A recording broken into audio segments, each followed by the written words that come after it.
There's a plane full of Iranian officials flying home from a secret meeting, and somewhere in the sky above them, 2 fighter jets are closing in. The men on that plane do not know if they are about to die. The pilots flying them do not know either, and on the ground, half a world away, officials in Washington are watching a situation they helped create, quietly, without ever telling the public, without ever putting out a press release, and without anyone outside a small circle knowing it happened at all. Until now. What you are about to hear is a story that sounds like it belongs in a spy thriller, except every part of it is being reported as real. According to newly surfaced reporting, the government of the United States allegedly intervened to stop Israel from assassinating 2 of Iran's most powerful new leaders, men who had risen to the top of Iran's chain of command after the previous supreme leader was killed. And the reason this matters so much is not just because of what almost happened in the sky that day. It is because of what it tells us about the fragile, dangerous, and almost invisible balancing act happening right now between 3 countries that could drag much of the world into a much larger war. To understand why this story is such a big deal, you first need to understand who these 2 men actually are and why Israel apparently wanted them gone so badly that American officials felt they had to step in and stop it. After Iran's supreme leader was killed in the opening minutes of American strikes on Iranian soil, a new chain of command had to form almost overnight. Out of that reshuffling, 2 men emerged as the most powerful figures in the country, aside from the new supreme leader himself. One is the Speaker of the Iranian parliament, the other is Iran's foreign minister. Think of these 2 roles as the operational core of the Iranian government going forward. The Speaker controls much of the legislative direction of the country. The foreign minister is the face of Iran on the international stage, the man responsible for actually sitting across the table during negotiations with the United States. Together, these 2 men represent arguably the second and third most powerful positions in the entire country, right behind the supreme leader. And according to the reporting, these are exactly the 2 men Israel had in its sights. Here is where the story becomes almost impossible to believe if you did not already know how volatile this entire region has become. According to reporting citing U.S. officials, and separately confirmed through independent sourcing, American intelligence and diplomatic channels became convinced that Israel intended to continue targeting these 2 senior Iranian officials, even while the United States was actively negotiating directly with Iran. Now stop and sit with that for a second, because this is the part that makes this story so strange and so important. The United States was in the middle of high-stakes negotiations with Iran, real conversations, face-to-face meetings, an actual diplomatic track designed to try to prevent a return to full-scale war. And at the exact same time, according to this reporting, Israel was allegedly still looking for an opportunity to kill the very men sitting across the table from American diplomats. If that had happened, if Israel had actually succeeded in killing Iran's foreign minister or the Speaker of its parliament while they were engaged in talks with the United States, there is almost no version of events where those negotiations survive. The entire diplomatic track would have collapsed instantly. And with it, any chance of avoiding a rapid return to the kind of full-blown conflict that defined the earlier 40-day war between these nations. So what did the United States allegedly do about it? According to the reporting, American officials went to extraordinary lengths, reaching out through third-party regional nations to warn Iran directly that its own leaders could be targeted by Israel. Let that sink in for a moment. The United States, a close ally of Israel, one of its most important strategic partners in the entire world, allegedly worked behind the scenes to protect Iranian officials from an Israeli assassination attempt, specifically because Washington feared it would destroy negotiations they had personally invested enormous time and political capital into building. This is not a small diplomatic footnote. This is the kind of decision that, if confirmed in full, reveals just how seriously the United States was trying to prevent this region from sliding back into war, even if it meant working against the interests of one of its closest allies to do it. Now, before we go further, it is worth being clear about where this information is actually coming from. This entire story is built on reporting that originated with major outlet journalism, citing U.S. officials directly. This is not rumor circulating on social media. It is being described, according to sourcing close to the matter, as reporting that lines up closely with what actually happened, with only minor variations in the exact timeline of events. When a story of this magnitude gets independent confirmation like that, it moves from being a wild claim into something that demands to be taken seriously, even while some individual details may still shift as more information becomes available. So let's walk through exactly how this alleged plot reportedly unfolded, because the details here are almost cinematic.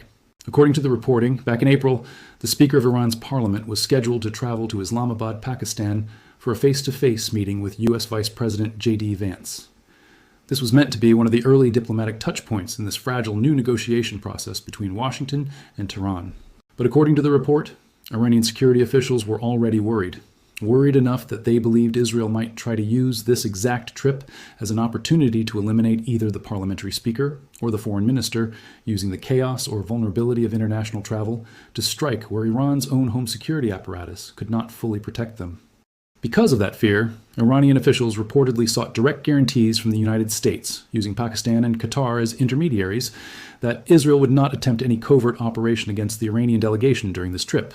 This detail alone tells you how seriously Iran took the threat. They were not just worried in the abstract. They were worried enough to demand actual diplomatic assurances, routed through two separate nations, just to feel safe enough to send their own officials to a meeting with the American vice president. And the security measures did not stop there. According to the report, Pakistani fighter jets were used to physically escort the Iranian delegation's aircraft, more than 70 officials in total from the Iranian border all the way to Islamabad, and then back again once the meeting concluded. Think about the scale of that operation. An entire foreign air force scrambling fighter jets specifically to protect a diplomatic delegation from another country, because the fear of an assassination attempt by a third nation was considered credible enough to warrant that level of military protection. But here is where the story takes its most dramatic and frightening turn, the moment that reads less like international diplomacy and more like the tensest few minutes of a spy film. On the return flight back toward Tehran, according to the reporting, Iranian security forces detected what they believed to be a real and immediate threat. Intelligence reportedly indicated that Israel intended to attack the very plane carrying the Iranian delegation home, and 2 Israeli fighter jets were reportedly detected entering Iranian airspace from the western border, near Iraq. Picture that moment for a second. A plane full of senior officials, diplomats, aides, and support staff flying home after what was supposed to be a step toward peace, suddenly faced with the very real possibility that fighter jets were closing in with hostile intent. According to the reporting, this account was later confirmed publicly by a senior advisor who had personally accompanied the delegation on that trip, adding another layer of first-hand confirmation to an already extraordinary claim.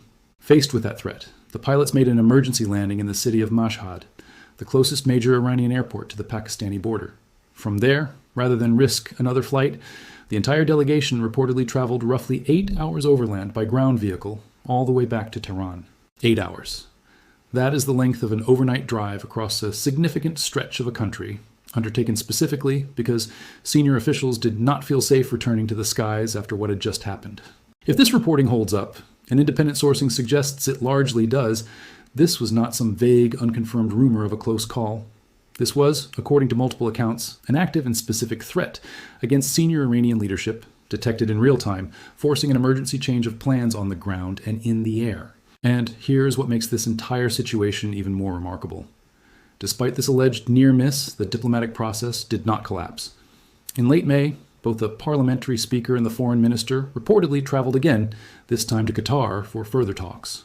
Then, in June, they traveled once more, this time to Switzerland, for a second in-person meeting with Vice President Vance and the broader American delegation. Think about the sheer nerve that takes. According to the reporting, these two men had just survived what they believed was a genuine assassination attempt during a previous diplomatic trip, and they still returned to the negotiating table, not once, but twice more, in 2 different countries, continuing conversations with the very government whose closest ally had allegedly just tried to kill them mid-flight. That detail alone tells you something important about how badly both sides may have wanted or needed these negotiations to continue, despite the extraordinary danger swirling around them. Now, here's a question worth sitting with for a moment, because it cuts right to the heart of why this story matters so much. If the United States had simply allowed Israel to carry out this operation, if those fighter jets had been permitted to strike that plane, would that actually have been a good outcome? On the surface, it might sound tempting to some observers. Take out senior leadership of a government the United States has clashed with for decades, deal a devastating blow to Iran's new command structure right as it is still trying to stabilize itself after losing its previous supreme leader. It is an argument that has been made plenty of times by people who want to see maximum pressure applied to Tehran at every opportunity. But that surface-level logic misses the much bigger picture that you does. As officials were reportedly weighing in real time, the United States was not simply trying to weaken Iran through isolated strikes. It was trying to lock in an actual diplomatic resolution, one that could prevent a full return to war across an already unstable region. And here's the key point. If Israel had succeeded in killing either of these 2 men while they were actively engaged in negotiations with American officials, there is almost no realistic scenario where those talks would have survived. Not delayed, not paused, effectively destroyed permanently, with a return to large-scale conflict becoming almost immediate and almost impossible to avoid. This is the tightrope American diplomacy was reportedly walking, trying to keep a fragile peace process alive, while one of its closest allies appeared willing to blow it up entirely, literally, in pursuit of a more aggressive military outcome. So how has Israel responded to all of this becoming public? This is where things get even more interesting, because Israel has not denied the core of the story. Speaking to an Israeli news outlet, an Israeli security official responded to the reporting with a statement that, if you read it closely, is almost more revealing than an outright denial would have been.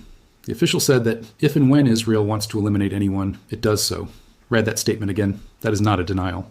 That is a confirmation of capability wrapped inside a refusal to directly address the specific claim. It is the kind of response that tells you everything without technically admitting anything on the record. When given a direct opportunity to say this never happened, Israeli officials chose instead to issue a broad statement about their general ability to eliminate any target they choose, rather than denying that this specific incident occurred. In the world of geopolitical statements, that kind of non-denial often speaks louder than a direct confirmation ever could. So where does that leave us right now, in the middle of an already tense and fragile situation across the region? While this reporting about the alleged assassination plot has been circulating, other major developments have continued to unfold on the ground, developments that make it clear just how unstable the broader situation remains. In Tehran, security forces have been actively locking down the airspace above the city for the funeral of the previous supreme leader, the same leader who was killed in the opening minutes of American strikes on Iran. A funeral of this magnitude, for a figure of this significance, is the kind of event that draws intense scrutiny from every intelligence agency watching this region, because funerals like this often reveal who holds real power now, who stands where in the new chain of command, and how the country intends to project strength and unity during a moment of obvious vulnerability. All eyes remain on how that event plays out, because it will likely offer a clearer picture of Iran's internal political structure going forward. Meanwhile, in the Strait of Hormuz, one of the most strategically important waterways on the entire planet, commercial shipping traffic has reportedly remained relatively steady over the past day, despite the ongoing regional tensions. According to tracking data based on vessel positioning systems, roughly 2 out of every 3 ships passing through the strait continue to use the northern route closer to Iranian waters, while the remaining traffic uses the southern route closer to Oman. However, and this detail matters a great deal, overall traffic through the strait remains below normal levels compared to before the conflict began. And the true number of ships actually passing through is likely even higher than what is visible, because some vessels have reportedly been disabling their tracking systems entirely while transiting the strait, presumably to avoid being easily targeted or tracked during a period of heightened risk. Why does this matter to anyone outside the region? Because the Strait of Hormuz is one of the most important choke points for global oil shipments on the planet. A significant percentage of the world's seaborne oil passes through that narrow strip of water every single day. Any serious disruption there does not just affect the countries in the immediate region. It sends shockwaves through global energy markets, gas prices, and the broader global economy almost overnight. The fact that ships are actively hiding their locations while passing through tells you just how seriously commercial shipping operators are taking the current level of risk, even while insisting publicly that traffic remains steady. At the same time, in Lebanon, international forces have reportedly begun preparing for a new deployment to the southern part of the country, at the request of the Lebanese government itself, according to reporting citing coordination between French and American diplomatic channels. It remains unclear whether this new international deployment will operate under the authority of the already existing United Nations peacekeeping force stationed in Lebanon, or whether it will function as a separate standalone international mission. Either way, the message underneath this development is clear. Multiple nations are now moving to physically insert peacekeeping forces into an area widely seen as one of the most likely flashpoints for renewed conflict, a strong signal that outside governments believe the current calm in the region is fragile and could break down without direct intervention. And then there is Iraq, where the situation remains just as combustible. Iranian-backed proxy groups have reportedly launched a significant drone strike targeting American-backed forces operating inside Iraqi territory. This attack comes in the aftermath of a wave of arrests targeting Iranian-backed leaders and politicians inside Iraq, arrests connected to corruption charges that have further destabilized an already fragile political environment. When you combine ongoing proxy attacks with high-level political arrests, you get a country teetering on the edge of much larger instability, one that could easily spill outward and further complicate the already tense standoff between the United States, Israel, and Iran. So when you step back and look at everything happening simultaneously right now, a nearly successful assassination attempt against Iran's second and third most powerful officials, a tense and closely watched funeral for the previous supreme leader, shipping traffic quietly adjusting its behavior through one of the world's most critical waterways, international forces preparing to deploy into southern Lebanon, and Iranian-backed proxy forces launching fresh drone attacks inside Iraq. You start to see the full shape of just how fragile this entire situation actually is. This is not a single isolated incident. This is a region balanced on a knife's edge where one miscalculation, one successful strike, one failed diplomatic gesture could be the spark that ends any remaining hope of avoiding a full return to open conflict. And that brings us back to the central question raised by this entire story. Did the United States make the right call by allegedly stepping in to stop Israel from assassinating Iran's new leadership? There is no simple answer here, and anyone offering you one with total confidence is probably oversimplifying an extraordinarily complicated situation. On one hand, allowing Israel to eliminate senior Iranian leadership might have dealt a serious blow to a government the United States has viewed as a significant threat for decades. On the other hand, doing so during active, high-level negotiations would have almost certainly guaranteed the total collapse of diplomacy and triggered an immediate return to large-scale warfare, a war that could easily have expanded well beyond the borders of Iran and Israel alone, potentially dragging in American forces stationed throughout the region, as well as destabilizing global oil markets through disruptions in the Strait of Hormuz. What this story ultimately reveals, more than anything else, is just how much is happening behind closed doors that the public never sees. While most people were focused on public statements, official press briefings, and headline summaries of where negotiations stood, there was reportedly an entire secondary drama playing out in secret, one involving emergency landings, fighter jet escorts, and warnings passed quietly through third-party nations, all specifically designed to keep a fragile peace process from collapsing entirely. It is easy, from the outside, to think of diplomacy as something that happens entirely in conference rooms, handshakes, and formal statements released to the press. But stories like this one are a stark reminder that the real work of preventing war often happens somewhere else entirely. Intense phone calls between intelligence agencies, in fighter jets scrambling to escort vulnerable aircraft, and in emergency landings made just seconds ahead of a threat that could have changed the entire course of the region's future.